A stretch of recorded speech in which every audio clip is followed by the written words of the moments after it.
we got to see what he read in her diary. Remember, in the previous reaction, I was like, he read her diary, even though you weren't supposed to. He read her diary and he saw that she wrote about her brain cancer. So now that has him feeling some type of way. Hello, everyone. Welcome back to another review on the Review Garden. Listening to what she wrote in her diary just makes you want to cry. Like, it's so sad how she wrote down everything that she was feeling and everything that she did to him and everything that she was feeling at the moment, and how she left, some stuff behind for her brother to do and to take care of, whether that was her account or that was taking care of their father. But it's also interesting to see how he's reacting to what he read. And this was everything that she was going through during that time period when she thought that she was going to die of cancer. But we already know that she is not going to die from cancer because the doctor told her that he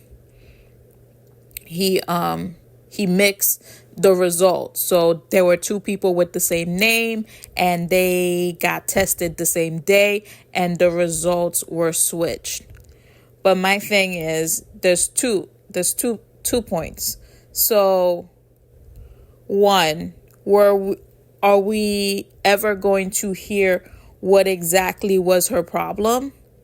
Because the doctor didn't, other than the medicine that she had, did that solve the problem? We never actually heard what her real problem was, because if it wasn't the brain tumor, what is it? And she suddenly stopped having the headaches. So what is her problem? And are we also supposed to believe that she never wrote in her diary ever again? Because how come that was the last thing in the diary? Like, when she found out that it was a fake, like it was a switch, how come she didn't write in her diary or look for it to write in it? Those are the questions you're asking. Those are the things like they forget to put in or double check. Also, I think while reading in her diary,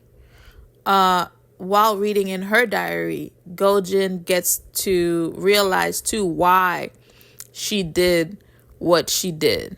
Because in the beginning, when he was suspecting her of luring him out of the house to get hit by the car, now he's finally realizing why she did what she did. And at the end of episode 10, we saw that he asked her out. And then she's like, why? Like, why are you asking me out? Is it, what are you talking about? Is it because of money? Da-da-da. And he's like, well, let me buy your heart. Like, who says that? I don't know how I would feel if someone said that to me. Let me buy your heart. I don't know. How would you feel about that? She's still refusing to go back to work. And you have the employees who are also on strike that are refusing to go back to work. So one of them came and, he's like, what are your demands? And he's like, well, I just want you to apologize to us. He's like, okay, fine, I'll apologize, but I just need you to do one thing. So he went to her and was like, please, please, please come back, or else he's going to fire us. Da-da-da. And then he was like, well, two birds, one stone. I needed you to come back to work, and I needed them to go back to work. So I was able to achieve just that. But he's still not backing down on going out with him. And you have the ex-girlfriend who's asking, is Lucina really faking her engagement? Why does it matter to you? He doesn't want you. Get that through your head. And yet Gojin and Cena, well, mostly Gojin, is starting on his, engagement phase. He's going around helping her carry stuff, and when she's at lunch, he's like, why are you eating fried foods? Fried foods are not good for you. But it's your school. You're the one providing the food. You should probably not include fried foods then, if you want to go the healthier route. But I know why he's doing it, because, he's thinking about her cancer, quote, cancer diagnosis. And he's telling her, you need to be better with your stuff. And now that he's helping her and making her eat healthy, you have those three from the school asking her if she's pregnant. And even her father wants her to get pregnant. He's saying, like, she's too old. She has to start having babies soon. And before the father showed up, like, that scene was hilarious. And it's still crazy to me that she doesn't pick up on the fact that her brother and her best friend are dating. He was literally feeding her chicken, about to put it in her mouth when she walked into the room, and she still couldn't put one and two together.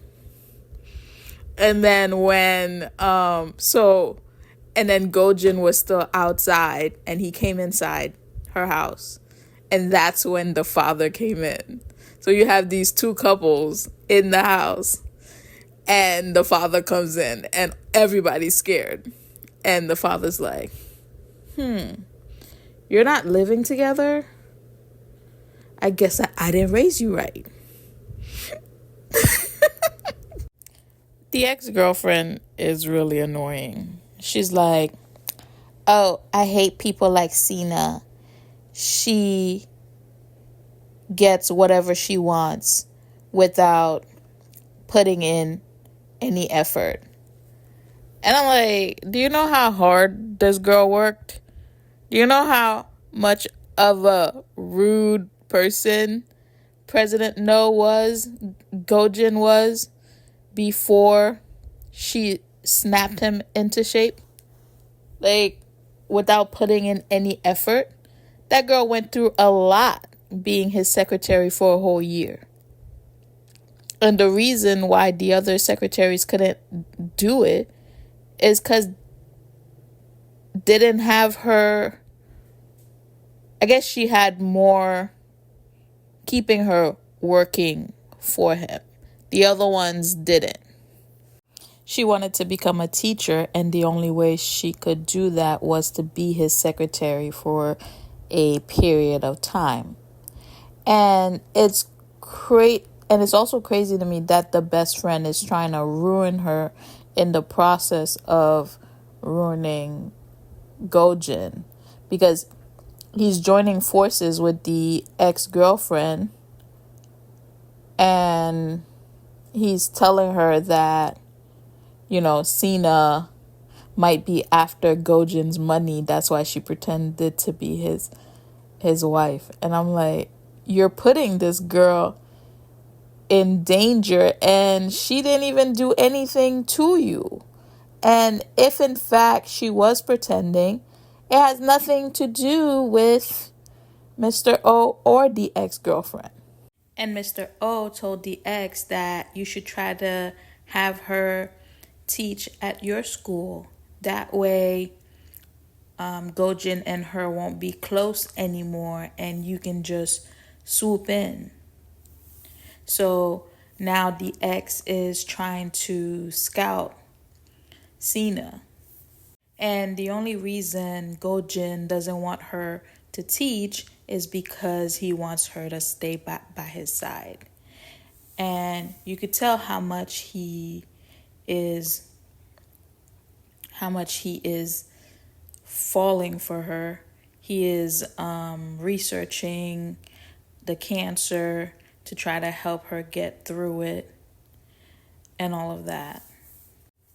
And the kiss that they shared at the end of episode 11, you could tell that there's a height difference between them. So I thought that it was interesting that, they used the stairs to help the both of them. And that was their first real kiss. Even the first kiss, it was on stairs too. So I thought that was pretty interesting. Even though Gojin doesn't want her to teach, he still wanted the other teachers to show her different ways to teach to make her better. And there was a part where he didn't want to continue fighting Mr. O because he just wants to focus on Sina and trying to get her to go on a first date with him or trying to figure out ways to cure her cancer at that time. So after all this time, she finally realized that she lost her diary. And it was until Gojin showed her diary that she realized, who had it. And that was the moment, he found out that her cancer is not real. So he didn't believe it at first, but then when they went to the hospital, the doctor told them that, hey, it's not real, that it was a misdiagnosis. But this is the part that still gets me. It was a misdiagnosis, okay, but she had headaches. All of a sudden, they're gone. What was wrong with her? And for someone powerful like that, I would have thought that he would be like, I'm going to sue the doctor. Because that would have been to old him. He would be like, I want to punish him, And then when he gave the diary back, the friend found the diary in her room and then also started crying because she thought she was dying of cancer too. But they fixed it. She told them that it was a misdiagnosis. Da, da, da. But it's interesting to me that it was Gojin who told Sina that the two of them were dating. I'm like, girl, how is it you couldn't put those two together? But she finally saw that they're dating. Then you have Mr. O, the vice president, scheming in the background. He went to visit his father, and his father doesn't recognize him or doesn't want to see him. He wants to see his daughter. So you have Osegi dealing with that and then trying to sabotage Mr. No in the company. He's trying to get him dismissed as the president of the company. Now we're asking ourselves, why is he doing that? Because because this was your best friend. You helped him start the company. And if you want to dismiss him as president, who's going to be the new president? You? And it's also interesting that Young Tae bought shares of Go-jin's company. It's like either way, if his company goes well, he's still making money. I thought that's a very smart move. And then you have the ex-girlfriend who's still not over Go-jin. Cena did reject her offer to teach at her school, and then you have her setting up a trap to see if Go-jin really lost his memories. And she's like, I know you didn't lose your you've been lying to me this whole time. I know you didn't lose your memories. The man doesn't owe you an explanation. He told you he wants nothing to do with you. And if he was lying about losing his memories to you, that should tell you something. So what do you think is going to happen? Do you think he's going to be like, yes, I lost my memories? Or do you think he's still going to be like, I don't know what you're talking about. I don't have my memories. But I think the setup is, she didn't say what restaurant it was, the name of the restaurant, and then he just came to the restaurant. So I think that's how she got him. But we shall see in the beginning of episode 13. So that is it for my review and reaction for episodes 11 and 12. Join me again for my review for episodes 13 and 14. And this wraps up our journey on the Review Garden. Thank you for joining me today as we explored this drama. If you enjoyed this reaction and review, please remember to subscribe for more insightful videos. Don't forget to like this video and share your thoughts in the comments below. Your feedback helps our channel grow. As always, I'm truly grateful for your support and for joining me on this journey on the Review Garden. Until next time, and happy listening. Bye.